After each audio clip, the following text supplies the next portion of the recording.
আপনারা দেখতে পাচ্ছেন লালবাগ ইসলামবাগে একটি প্লাস্টিকের কারখানায় ভয়াবহ অগ্নিকাণ্ডের ঘটনা ঘটে। স্থানীয়রা আপ্রাণ চেষ্টা চালাচ্ছেন পানির মাধ্যমে আগুনকে নিয়ন্ত্রণ করতে।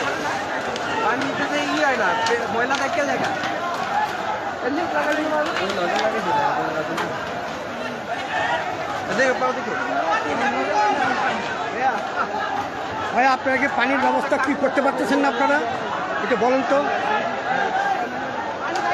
আপনারা দেখতে পাচ্ছেন এলাকাবাসী আপনার নিয়ন্ত্রণ চেষ্টা করতেছেন আগুনকে নিয়ন্ত্রণ করার জন্য। ইসলামবাগ, লালবাগ, ইসলামবাগ, চকবাজার এলাকার অনেক মানুষ এখানে এসেছে আগুন নিয়ন্ত্রণের জন্য, কিন্তু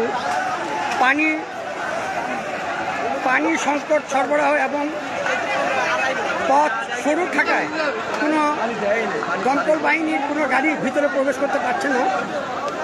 স্থানীয়রা আপ্রাণ চেষ্টা করতেছে এবং অনেক মানুষ ছাদের উপর দাঁড়িয়ে অপেক্ষা করছে। আশেপাশে অনেক বাসায় ছড়িয়ে পড়ছে আগুন।